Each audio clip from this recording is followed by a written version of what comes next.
Kata ulama, orang yang meninggal dunia itu Bu, yang ditungguin cuma 3. Pertama yang ditungguin adalah kapan datangnya hari kiamat. Itu yang ditungguin sama yang udah meninggal dunia. Kalau orang yang meninggal dunia orang soleh, ahli ibadah, sekalipun wafatnya udah puluhan tahun, ratusan tahun, tapi ketika dia di dalam kubur rasanya kayak cepet banget, gak terasa. Kenapa? Karena Allah berikan hadiah kuburnya menjadi taman-taman surga. Kita berharap kita bisa model kayak begitu. Tapi sebaliknya, kalau orang yang meninggal adalah orang yang suka zalim, sama Allah nggak pernah dekat, sama manusia senangnya bikin permusuhan, maka sehari aja dia masuk dalam kubur itu rasanya seperti udah puluhan tahun, udah bisa sampai ribuan tahun rasanya. Maka orang yang ada dalam kubur yang meninggal dunia nungguin kapan sih datangnya hari kiamat. Orang baik pengen buru-buru cepat supaya bisa segera masuk dan menikmati keindahan surganya Allah Subhanahu wa ta'ala. Orang-orang sebaliknya, orang-orang yang jahat, yang zalim pengen buru-buru juga datang hari kiamat. Dia pikir kelar siksaan kubur udah selesai.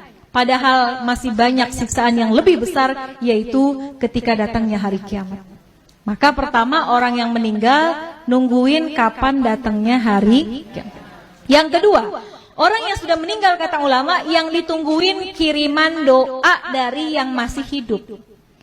Makanya kalau peringatan haul kayak gini Bu, yang paling girang adalah orang yang dihaulin. Itu dalam kitab Ruh digambarkan, orang yang dikirimin hadiah, ya, Fatihah aja, bahkan sekedar doa dari orang yang masih hidup kepada orang yang sudah meninggal dunia, di dalam kubur hatinya girang luar biasa, bahagia luar biasa, sampai penghuni kubur samping-sampingnya pada ngeliatin Bu. Kayak orang lagi di pesantren, ditengokin sama orang tuanya dibawain makanan, kan teman-temannya pada ngeliatin tuh ya. Itu sama ceritanya seperti apa yang ada dalam kubur. Kalau orang tua kita dikirimin Fatihah, dikirimin doa sama anaknya, maka girang banget hati orang tua kita. Tuh penghuni kubur lainnya pada ngintip, kalau bahasa kita dikirimin apaan sih gitu ya. Maka mereka sangat menunggu kiriman doa daripada keluarganya yang masih hidup di dunia. Bahkan diceritain Bu, kalau yang ngirimin anaknya, keturunannya itu malaikat akan membawa doanya menggunakan nampan yang terbuat dari emas. Punya nggak nampan dari emas? Nggak ada. Tapi Masya Allah ketika kita meninggal dunia, malaikat hadirkan doa. Bisa jadi doa itu berupa ampunan, bisa jadi doa itu adalah rahmat yang dikirimkan oleh anak kita yang masih hidup di dunia. Maka yang ditunggu-tunggu itu doa. Makanya Bu, kenapa kita penting banget punya anak yang ngerti agama, supaya ketika kita meninggal dunia, Fatihah nggak lepas dari lisannya. Yasin yang dibaca dikirimkan pahalanya buat kita.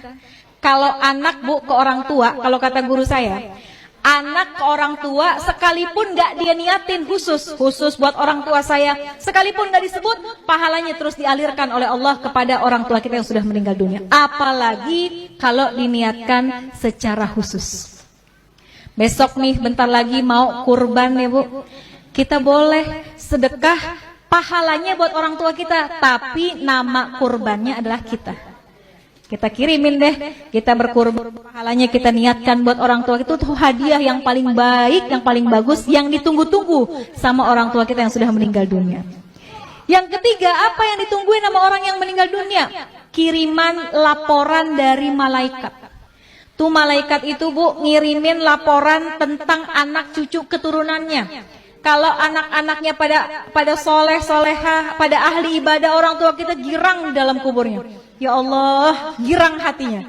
Tapi kalau yang disampaikan oleh malaikat, anak-anaknya pada berantem, anak-anaknya ninggalin sholat, anak-anaknya pada nggak akur satu sama lain, itu juga berita itu akan sampai kepada orang tua kita.